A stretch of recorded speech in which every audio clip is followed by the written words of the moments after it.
Te saluda tu amigo Mauricio Pérez. Te invito a participar en el curso de Apologética Católica que estoy impartiendo en internet en colaboración con José Miguel Arraiz, director del sitio apologeticacatólica.org. Conoce los fundamentos de nuestra fe y cómo defenderla en 12 lecciones que puedes estudiar en tu tiempo y a tu propio ritmo. Inscríbete ya en apologeticacatólica.org o desde el sitio semillasparalavida.org. Medita, aprende, apasionate por nuestra fe.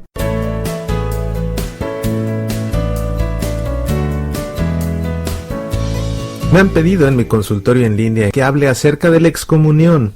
Me parece que es un tema interesante, además de importante, porque la excomunión, a fin de cuentas, es la pena más grande que existe en la Iglesia Católica, y nos conviene comprender en qué consiste y por qué se impone. Una vez alguien me comentaba, lo que la gente nunca comprende de la excomunión es que la Iglesia no excomulga a nadie, es la gente misma la que se autoexcomulga. Eso no es necesariamente preciso, así que vale la pena conocer los pormenores de la excomunión. En primer lugar, la excomunión es una de las penas medicinales de la Iglesia. La Iglesia es un instrumento de salvación, quiere la salvación de los hombres porque eso es lo que quiere Jesús y para eso vino al mundo. Cuando la Iglesia excomulga a alguien, no lo hace para condenarlo, lo hace para resaltar la gravedad de un pecado y así prevenir que las personas cometan un pecado, pues conocen la magnitud del daño moral de su acto antes de cometerlo, sabiendo que de hacerlo incurrirán en la excomunión. Además tiene el propósito de que una persona que ha cometido algo verdaderamente grave al quedar excomulgada se dé cuenta de lo que ha cometido, se dé cuenta de que se priva de la gracia de Dios en lo sucesivo y de esta manera recapacite y pueda volver al seno de la Iglesia. La excomunión no es definitiva para la persona que de corazón se arrepiente.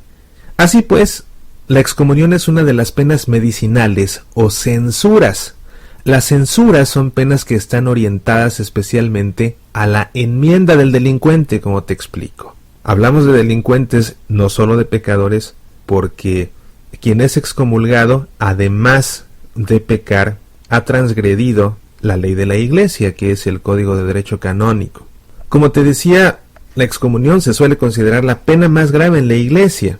Por ello, el Canon 1318 del Código de Derecho Canónico recomienda al legislador no establecer censuras, especialmente la excomunión, si no es con máxima moderación y solo contra los delitos más graves. La excomunión puede ser infligida de dos maneras: automática y tras un juicio. La excomunión automática se conoce como late sententiae, la excomunión tras un juicio se conoce como ferende sententiae. La excomunión ferende sententiae obliga al reo desde que se le impone tras el juicio, en tanto que la excomunión late sententiae obliga al reo desde el momento en que comete el delito. Si la pena se aplica ferende sententiae, es decir, después de un juicio, para que haya delito se requiere decreto del obispo o bien una sentencia judicial. Pero por otro lado, si la pena de excomunión se aplica late sententiae, no es necesaria la declaración de la legítima autoridad para estar obligado a cumplir la pena, es decir, por el hecho de cometer el acto, la persona queda excomulgada instantáneamente. Los delitos que provocan la excomunión instantánea, la excomunión late sententiae, son los 4 siguientes: la apostasía, es decir, negar toda la fe; la herejía, negar un aspecto de la fe; el cisma, separarse de la Iglesia; y también procurar y colaborar con un aborto. Procurar y colaborar con un aborto. Hay también excomuniones automáticas, late sententiae, que quedan reservadas a la sede apostólica. Por ejemplo, para quien profana las formas consagradas, alguien que por ejemplo tira una hostia y la pisotea, alguien que vierte la preciosa sangre de Cristo por un desagüe.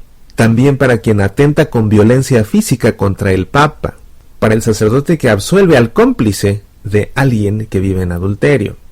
También para el obispo que consagra a un sacerdote como obispo sin permiso del Papa, y para el sacerdote que es consagrado como obispo sin el permiso del Papa, lo cual fue el caso, por ejemplo, de el obispo Marcel Lefebvre. Por el hecho de consagrar obispo sin el permiso del Papa, tanto él como estos nuevos obispos quedaron excomulgados instantáneamente sin necesidad de un juicio de la Iglesia.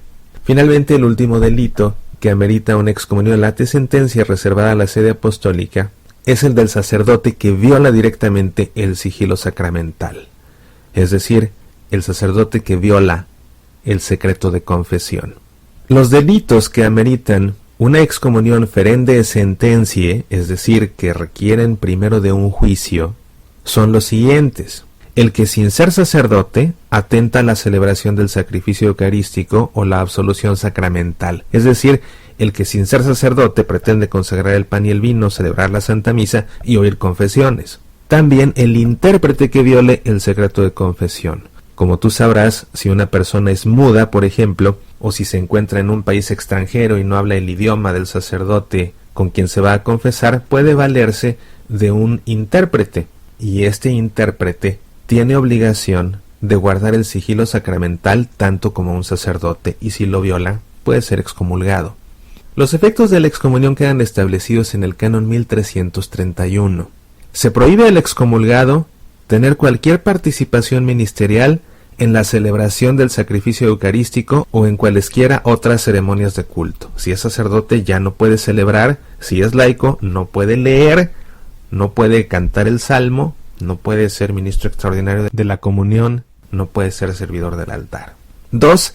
Celebrar los sacramentos o sacramentales y recibir los sacramentos. La persona excomulgada no puede recibir los sacramentos.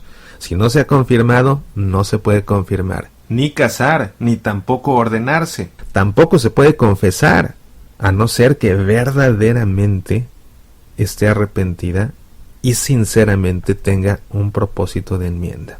Y en este caso lo recomendable es prescribir una penitencia que ayude a la persona a verdaderamente enmendar su vida. Por ejemplo, una persona que ha cometido un aborto, si verdaderamente está arrepentida, y para ayudarla a que realmente cambie y se convierta, se le podría prescribir como penitencia primeramente asistir a un retiro espiritual y posteriormente dedicar toda la vida a defender públicamente la vida, porque alguien que aborta lo hizo porque no tiene respeto por la vida, y dedicar su vida entera en lo sucesivo a promover públicamente la vida ayudará a que esta persona realmente logre la conversión necesaria.